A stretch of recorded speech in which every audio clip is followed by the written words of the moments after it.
So what's going on, guys? It's 24 runs here, and today I'm going to be giving my opinions on the new episode of SpongeBob SquarePants, known as SpongeBob's Big Birthday Blowout. So, by the way, if you haven't seen the SpongeBob Big Birthday Blowout episode, you might not want to watch this video yet, because there are going to be some minor spoilers. Or major spoilers, probably. So, before we start, let's go over the plot of the episode.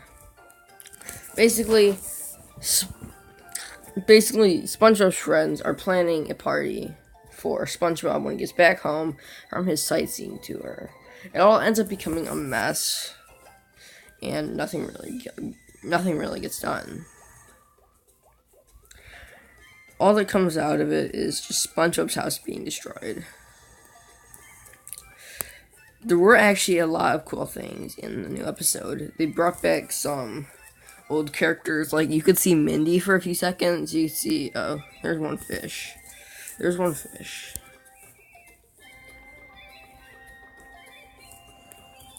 me show you. Okay.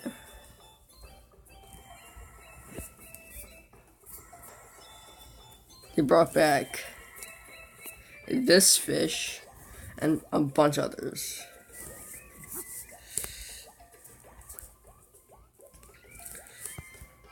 So basically, SpongeBob and Patrick and a bunch of other people from SpongeBob. There was like the young supervillain went on the tour with them, and some other obscure characters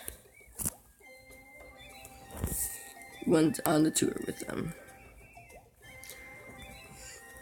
So basically, let me go over like some of this stuff. How the episode starts. Basically, the episode starts like a traditional special, how it used to be a long time ago, where they used Patchy the pirate, and the Patchy the pirate is actually involved somewhere in the end. Basically, Patchy the pirate does the intro about the SpongeBob special, like he used to do, and then it goes to the SpongeBob part, where they're in Patrick's Rock, and they're going over I'm so slow. Going over the plan to surprise SpongeBob.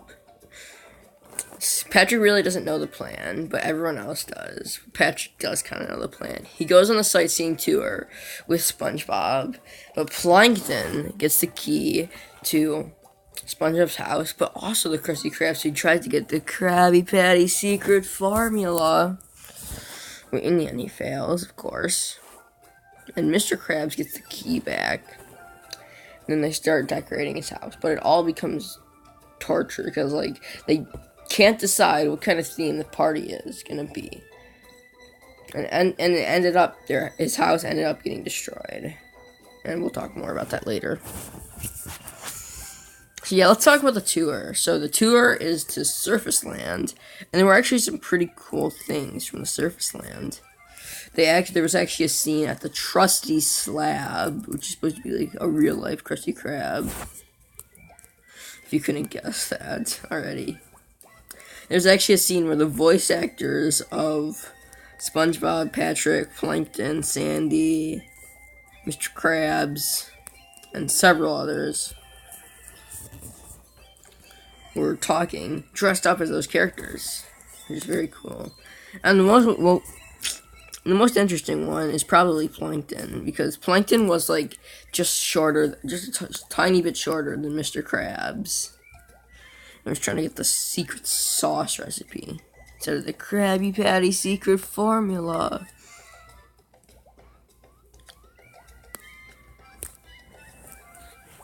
So yeah, very interesting scenes from the Surface Land.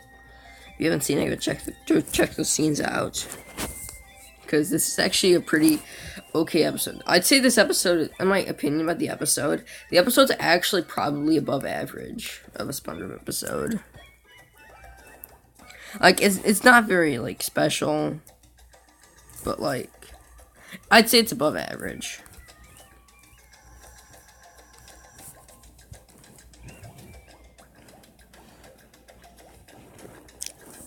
Okay, so let's go on with the plot. There was actually so they go into several buildings and they actually end up in an aquarium. They call it the fish prison, I believe. Correct me if I'm wrong on that. There were actually some. David Hasselhoff was actually in this. There was actually a friendly Cyclops. So references to the movie. There are actually a lot of references to older SpongeBob episodes. They referenced the not until 4 joke until in the trusty slab scene. And bad things actually happen when the characters get out of the bus. Patrick gets out of the bus for beans, and SpongeBob gets out of the bus to see Tom Kenny's amazing spatula.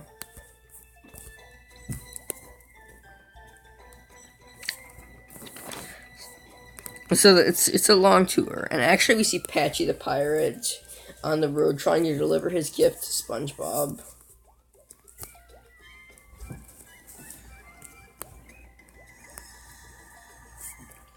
And the characters actually yell at Patchy the pirate.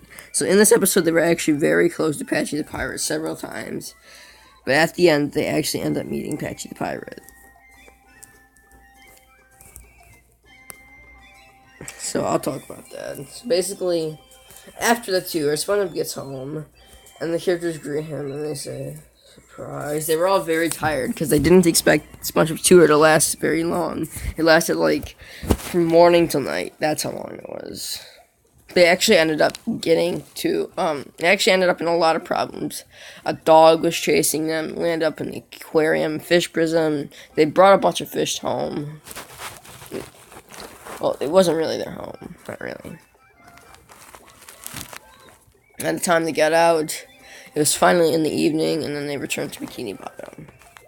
So then Patchy the pirate needed to get to deliver his gift to SpongeBob. So he used a bean cannon, which Patrick used to get himself beans. Well, Patrick wasn't in the cannon, of course.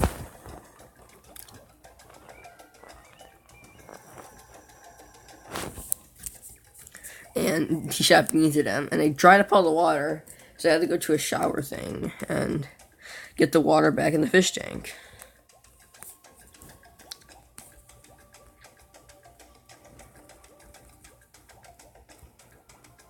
Okay. Okay, let's talk about the ending now. So Patchy used a cannon to deliver SpongeBob's gift, and back when they get home, something huge came into the Bikini Bottom skies, and SpongeBob got really scared over it, and he ended up seeing there was actually a head inside the gift box. It was actually Patchy's head, Patchy the pirate's head. And actually, I think that's a perfect ending. It was Patchy Pirate. That was remember the True the Square episode where Patchy tried to see SpongeBob? He actually succeeded this time. That was great. Even though he kind of did sacrifice his head. And the ending, the real ending, which is really more perfect. It's not really the real ending. That was the real ending, but it's just a little extra thing. Is that they actually, at the end, there was a scene where it said, "Thank you, Steve Hillenburg," which was a good thing to do with Nickelodeon, because they're kind of making a series called Camp Coral, where they're going to ruin the show. I mean, nobody's really having a good time. I don't know if, Stephen Hillenburg probably wouldn't approve of it. And yeah. So basically, let's go to my opinions. So, this is the best SpongeBob episode of all time because the Wiener did the floss. Just kidding. He did do the floss, but it's not the reason why. Also, everyone's not believing me that he did the floss. He did the floss. Okay, watch the episode. Beans. Okay.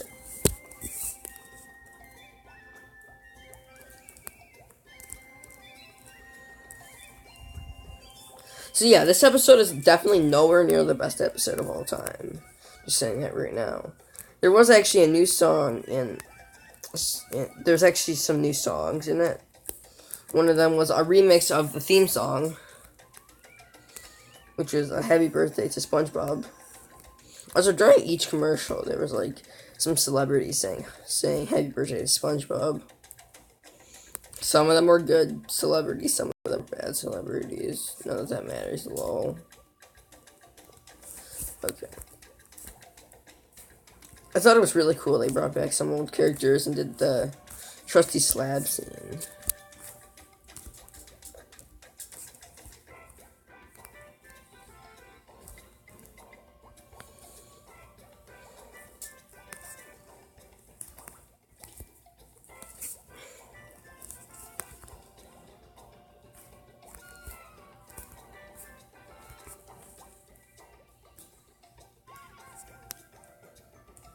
Okay.